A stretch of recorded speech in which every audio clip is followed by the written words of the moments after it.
Hey YouTube, Sunday 2023, Smo Eugene, another video from Exit Strategy. Now, I'm going to talk today about how narcissists are arsonists. The narcissist is an arsonist. And an arsonist is someone who starts fires deliberately because they like to see them burn. And I use that phraseology a lot. I don't know where I adopted it from, but I like it when it applies to talking about these demons, because you have to have something disconnected with you to start a fire. Oftentimes with people in the building, a narcissist will ruin your life, your career, your employment, which, you know, I'll get into my dismissal from my employer, tying into the title of this video, Arsonist. Narcissists are arsonists. You know, I like to say about the rearview mirror effect. When you look in the back of things, look back at things that happen to you after the fact, and God gives you so much clarity, and it helps it make sense to you. And I think I know why. After the fact, He shows you what you wish you should have seen before, because God wants to get you a fair amount of space away from that situation, because He needs to have your mind, body, spirit, and your soul connected to Him in order to accept that situation once you realize what happened, how you got played. Because think about it, if a lot of things we knew were being done to us, if we knew they were being done to us in real time when they were being done, taking our kindness for weakness, setting us up, sabotaging our name, smiling in our face all the time, they're trying to take our place, as the song goes, we would not be happy. We'll go left real quick on it. And so being people of integrity and ethical responsibility, a lot of us empaths and chosen ones, we don't tend to take the high road, but we just tend to keep it moving. Now, the narcissists, on the other hand, they are nothing of the kind.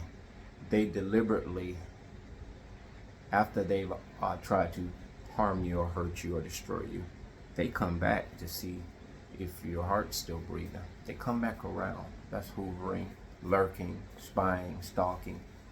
They want to see a couple of things. They want to see your expression. They want to see your mood. They want to see how bad you're doing. They want to see, are you still driving that same car? Do you have that house, or is it foreclosed?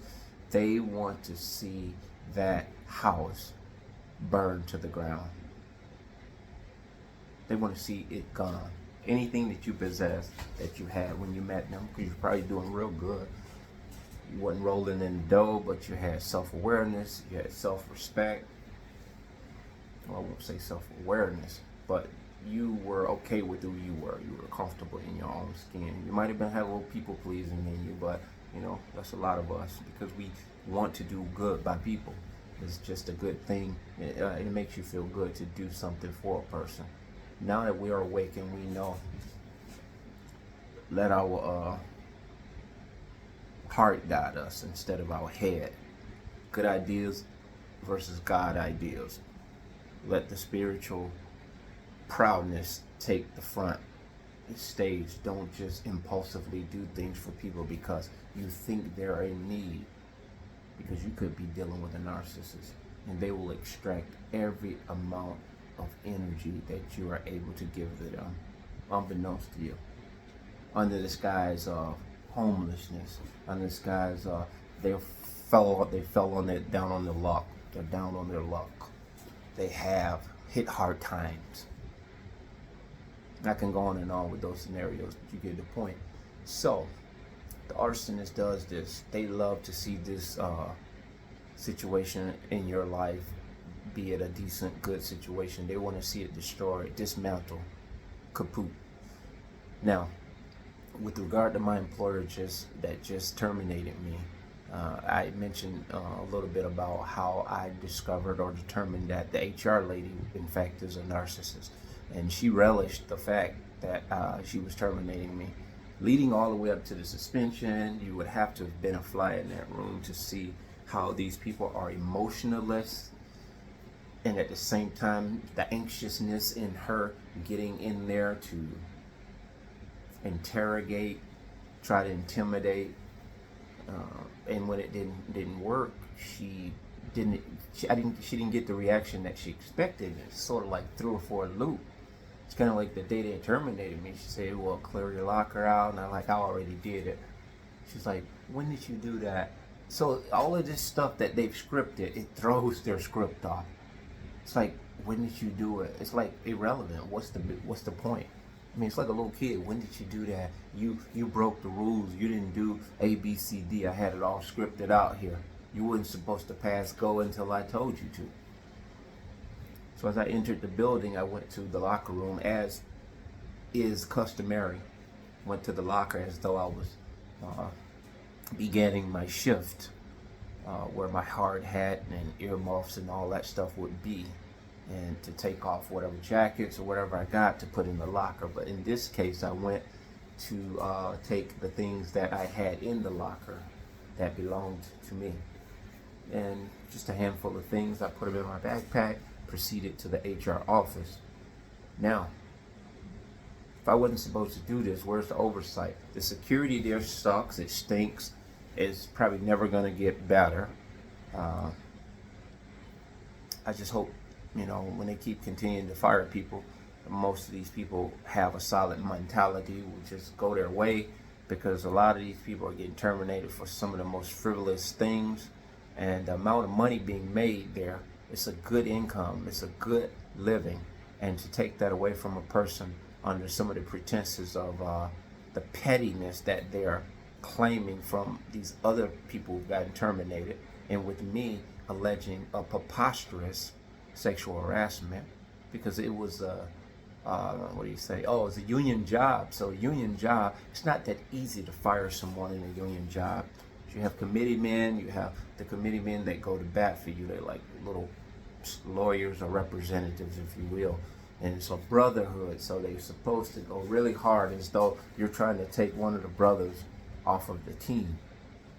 And so I don't believe that's the case, though, as with a lot of unions. I mean, not believe, I know that's not the case. There's no camaraderie there. It's a clique. And it'll be that way all over the world for the rest of our life. It'll never be what it appears to be. I've told you that guys before. Nothing is what it appears. All these groupings and all of these functions, whatever you want to call it, I don't want to give names out there because of algorithms. But these societies and whatnot are supposed to be doing a good cause to the world and the community. It's bullshit. It's all a front,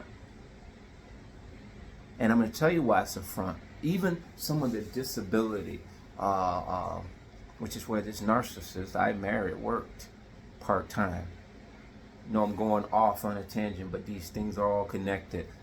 She worked at the independent, a place for people they were adults, but they needed to go there as far as like a little adult daycare, because they had disabilities where they couldn't live independently. And I think a couple of them were transitioning to somewhat of a partial independent living, where they go to houses and they would have an adult there who would take shifts, and they would live there as though they were living by themselves, and they would just have a little bit of oversight. They would go to a regular job, obviously with a little bit of oversight at the job that they worked. They wouldn't work machinery or anything that was very dangerous. And they would come back to their house, and it gives them a good bit of normalcy. And I think that that's a good idea. The ideas are good in and of themselves, but the administration in these entities, it is what makes it stinks like a septic tank. A narcissist can find their way to the top, into the very intricate area of that administration, to where they're insulated, they can't be touched. They have to be in control. You have to come to them for permission. They don't have to get permission. So next time you go to your workplace and you find yourself having a hard time, you're always seeming to be singled out, you're having difficulties at your employer, where it just seems to be a lot of frivolous, petty stuff that they're just gnawing at you about, when there are huge, bigger issues in the company that they're not even addressing by way of other employees. It's because if you're an empath or a chosen one, it's the way you move. When you show up to work, you cause people to lose their appetite.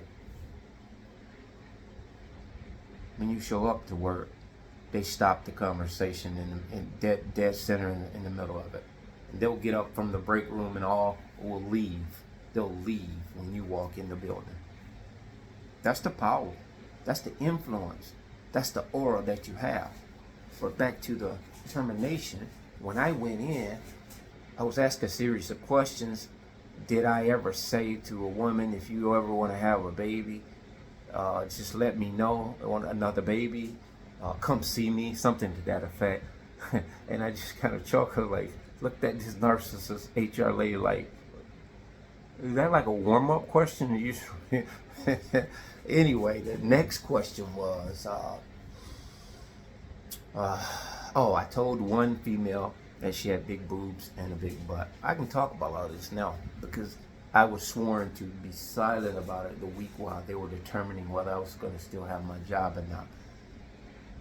And the word got out. I actually ironically ran into many people from my job. Had no point in my life since I've been there a year ran into that many people in the course of 2 or 3 days. It's almost like these people were stalking me and watching me and running into the same stores and places that I was in. Just most recently ran into one of the accusers on the bike and walking trail. Just I want to say yesterday. Could be yesterday. I'm just going to lose sight of all the days. Doesn't even matter. Every day is a good day. And ironically, they were with their husband and a few dogs. And maybe, I want to say they were pushing a stroller. She has a kid or two. And so, point being, what's the chances of that? And I just kind of was in motion on the scooter, doing about 2 or 3 miles an hour, because I always slow down for people that are coming my way, because they don't want them on the trail anyway, the scooters. So they said, I said hi, and I just kept it moving, cruising along, and they said hi. She's like bubbly, hi. Now one of the accusers, supposed accusers, I believe she's an accuser, and I'm going to tell you why. These people who, here we go, narcissists, had told me, this female had told me, review mirror effect, because I was on janitor after the surgery, pretty comfortable in that position, didn't really want to go to another position right away. Hold on. Excuse me. Didn't really want to go to another position right away, so I continued to stay on custodian. And so I had the advantage of going around. I would have the advantage of walking throughout the whole plant, both plants. I also would have the advantage of going over to each individual throughout the whole plant, because as I'm dumping the waste basket and whatnot and doing different things that they needed for supplies, I would generally interact with most, not all, predominantly amount, maybe 90% of the people. If it wasn't anything but, hey, what's up, how you doing, keep moving. So this particular individual, arsonist, narcissist, or arsonist, that I met on the trail the other day, I remember the conversation, short conversation that she had with me, and I was like, yeah, how you doing? She's like, I'm good. And something I was saying to her, I was like, yeah. I say, you were gone for a while. She's like, yeah, I was on maternity leave, blah, blah, blah. I had another baby. I was like, oh, good for you. And I know her husband and everything. So I was like, yeah, I said, your husband, he drives a minivan, you drive the truck. So that was cool. So I would have thought he was driving the truck. So she started saying, yeah, you know, I got the truck, you know, blah, blah, blah. He loves the van. And she's like, you know Mo? And I was like, I've heard that name. And she said, yeah. She said, I don't talk to that many people. I always stay to myself now since, you know, he and I were good friends. And he was like, we used to talk about everything, personal stuff and everything. And I was like, okay. She said, until he went to HR on me and claimed sexual harassment. I looked at her and say, he went and claimed sexual harassment on you? She said, yeah, because he was bad-mouthing me to all the people at the plant, calling me this, that, the B, blah, blah, blah, talking about messing around with everybody, because one day he saw me talking to somebody, and he got furious, and he said something to me. She told me what he said that you're nothing but no good, whatever. So obviously, from what she said to me, it seems as though this guy had gotten really interpersonal with her and started to stake claims on her, even though she has a husband there. He could have been a psycho. Yeah, it sounds like he was psycho too. A psycho met a psycho. So being a narcissist, she likes the attention. So he began to talk up with her, and then sitting with him at lunch and everything, you know, stringing this guy along. And she has a charisma about herself, whereas she basically comes across like she's really trying to seduce. You see this right off the bat if you got good eyes. So anyway, never mind. No, never mind to me is what I meant. And so I was like, yeah. I said, okay, cool. I said, yeah. I said, he took you to HR for sexual harassment. I said, wow, that's crazy. And she said, he tried to get me fired. This woman told me this. And this is like hindsight. Now, ironically, this is what I get fired for. She had that conversation with me, but she alleged that he alleged it against her. Let me tell you how simple-minded and disturbed at the same time narcissists are. I've seen this and I've observed this because I know the sound bites now. I'm awake. I see it in real time. And looking back at some of the past relationships, narcissists will adopt, copy, and mimic something that someone did to them. They will mimic that with another person. If they were allegedly accused of stealing, they will accuse somebody else of stealing something down the line. You have to understand, they don't have their own identity. They don't have their own ideas, their own personality. And you say, well, she went on to use that ruse to get you fired because she almost got fired. So she needed to make amends, or she needed to, let me use the right word. She basically had to even the odds. And I was the guinea pig. Now, I don't think independently that in and of itself, she just sat around one day and conspired this. What I do believe, narcissists tend to dwell with other narcissists. They think on the same wave. Their vibration is on the same, which is really low. So them thinking on a really low vibrational level, as you and I are empaths, we think on a higher level. We tend to gravitate towards people with great ideas, great suggestions, solid, authentic, healthy, organic, clean, fresh, clear ideas that are forward thinking, that will help somebody else along the way. It's not even all about us. So you flip that, low vibrational, someone comes along and say, hey, you know, this guy, I don't like him, he's doing X, Y, and Z. Now you take her, she's like, really? And let's say she had an affection for me, which is a possibility, because they horn dogs, and they'll claim that everybody's out to get them, or everybody can't keep their eyes and their hands off of them. They project.